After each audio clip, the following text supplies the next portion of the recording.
on. And welcome everyone. It's good to see all of you. And we're really, really pleased to have Dylan Fernandes with us tonight. I know he's a busy guy.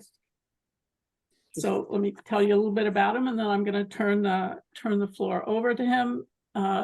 We have about 30 minutes, so he'll talk a little bit about what he sees happening in the legislature, in the climate area, and then we'll have a conversation. So Representative Fernandes has been in the state legislature since 2017, and his priorities in office have been focusing on combating climate change, advancing affordable housing, addressing the opioid crisis, and promoting access to health care.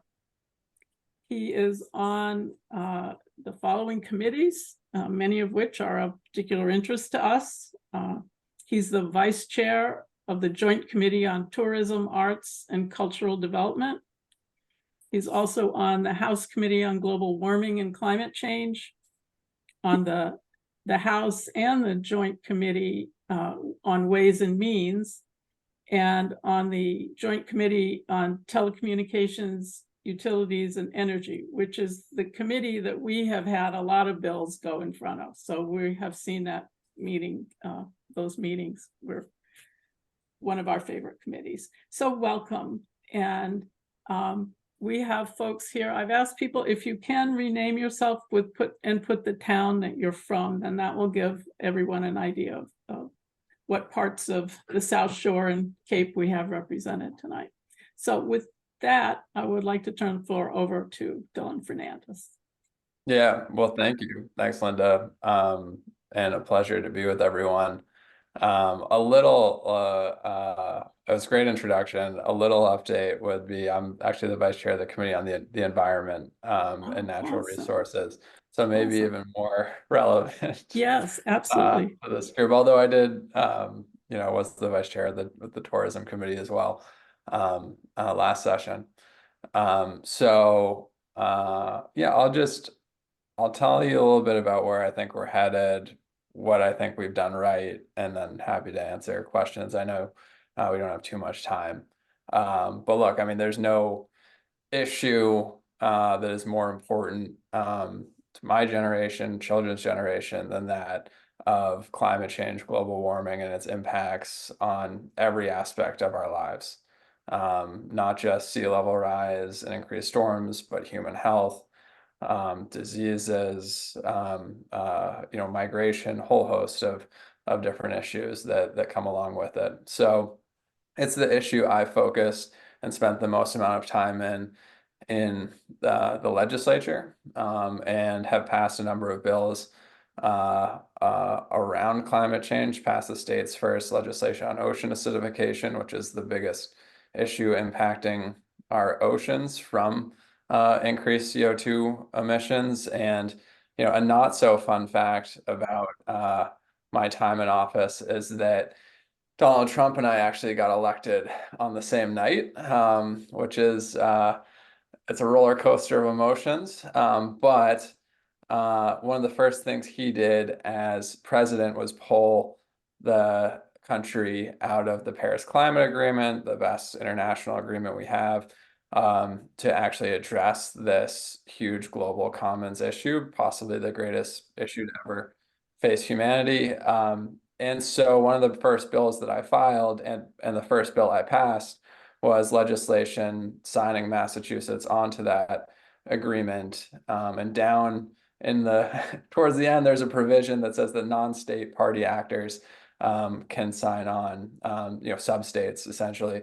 And so got that passed through the House, first bill I passed, and sending a clear message that, a handful of climate deniers in DC don't speak for the people of Massachusetts. And, as Linda mentioned, I represent Falmouth. I represent also Nantucket and Martha's Vineyard. This is kind of the place where offshore wind is happening in America. And I've been involved in a number of those, a lot of that legislation and a number of those projects. So A good chunk of the large offshore wind bill we passed last session was language that we put forward. And I think this is there's headwinds around the macroeconomics right now for it, but Vineyard Wind right now is up and running, the nation's first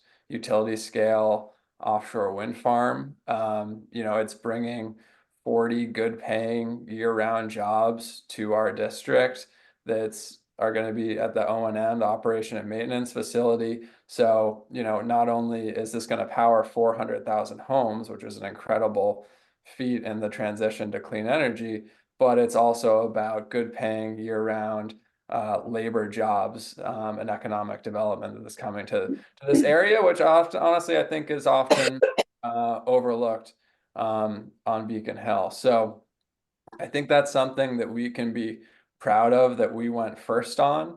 And now you see across the country projects going in everywhere, from East Coast up and down the East Coast, West Coast, the Gulf, now Hawaii, right? Has procurements out or BOEM lease area, Bureau of Ocean Energy Management lease area out. And so by the end of the decade, if you tally up all the projects, there should be 10 million homes powered by offshore wind. And so I think that's a really awesome thing where that's going on right here in our backyard. We started it and we act locally and are actually making a global impact on one of the biggest issues facing us because of that leadership. And so I think that's something we can be really proud of, and something that we need to keep pushing so that we can maintain that leadership mantle and get the economic benefits that come with it. So,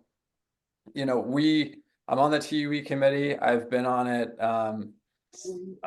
for 5 years now. I want to say it's one of my favorite committees as someone who really cares about combating climate change. And there's a few bills moving right now that I think we can probably get excited about. So one bill that just got reported out of committee, I don't have the number in front of me, but I'll track it down and put it in the chat, is called an act relative to clean energy generation. And it includes actually a number of components. It's an omnibus bill. That's how we do things in the energy space. We usually, instead of passing one bill here, another bill there, and like a bunch of bills sporadically, what we do is combine a bunch of bills into one large piece of clean energy legislation and pass it as a whole. And so this combines a lot of different bills. It combines two of my current bills, got voted favorably out and are included in it, which I'm really excited about. And this has a bunch of components in it.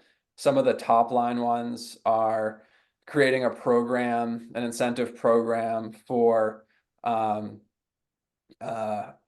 put solar on canopies and parking lots, which is something that is probably has a long time coming. There's a lot of places that already do this pretty well, but sometimes the kind of the financing doesn't the numbers don't work perfectly, and so this program will help generate that. And with that, the governor put out a goal of hitting 10 gigawatts of solar by 2030.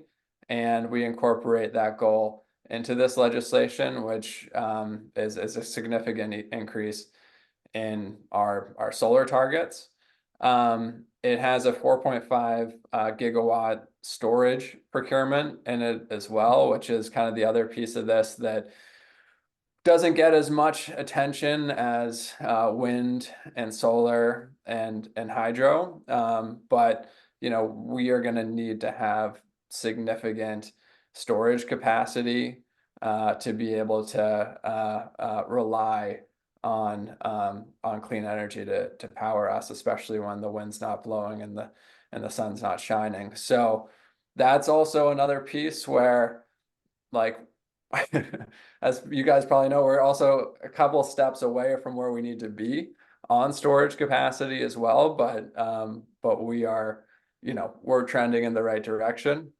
And then in terms of bills that my bills that were incorporated, one of the pieces in that I got passed in the offshore wind bill last session was a piece that allowed private businesses, municipalities, nonprofits, tribal governments to directly procure with offshore wind companies. And so what you see a lot of times is, especially big cities, saying, hey, we're going to get to net zero by 2050, and we're going to, we're going to hit our climate goals that way. But actually, those are all just kind of shiny documents because they barely have any individual authority to go out and self-procure. And then also there was this financing issue as well, where you can do procurements, but it's only municipal procurements, but it's usually only a 2-year contract. And so you can't finance that with offshore wind, like you need a multi-year contract. And so this would allow 20-year contracts for these private entities, public entities to directly procure with offshore wind companies. And so we, in this bill, in the new bill, we instruct the Mass Clean Energy Center to issue guidance on how all these entities can go through these power purchase agreements, so we can start the ball rolling on direct offshore wind procurements, which not only will help communities hit their goals, but will also help projects finance themselves, which is, that underlies all of all of these things. And we also have a piece in there around offshore wind development to instruct the Clean Energy Center to have a strategic plan for coastal port investment. This is a really big issue in terms of our supply chain here, which really needs to improve and be built out. These spaces, these turbines are so huge, like they are. And I've been to the port in Denmark, which is a 500-acre, or maybe way more than that, huge port. We don't have anything close to that size in Massachusetts. And you get size dysmorphia there because you're going through and you're driving next to these blades and they look like normal size because it's like your mind can't fathom just how incredibly large these things are.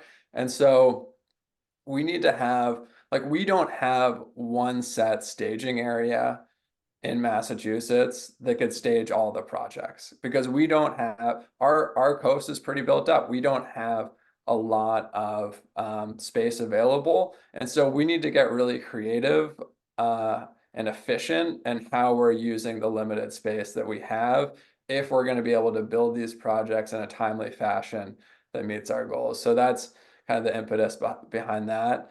And then the last piece that we filed that was incorporated into the bill that got reported out is around making sure the utility companies have and file with the state climate resiliency plans, addressing their exposure to climate risk.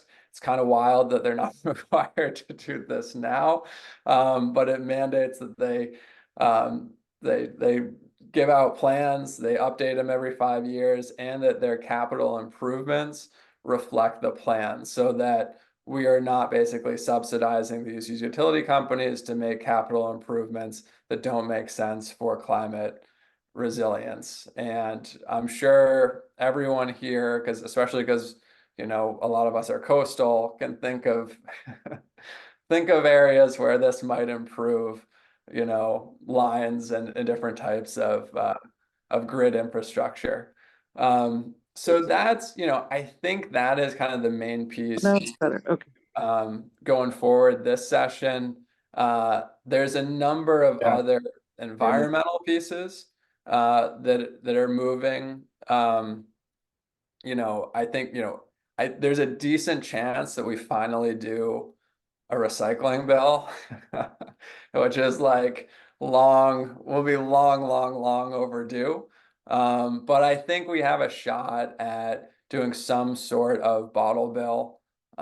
There's a piece that's moving forward that does, includes the sports drinks and water bottles and raises it from 5 cents to 10 cents.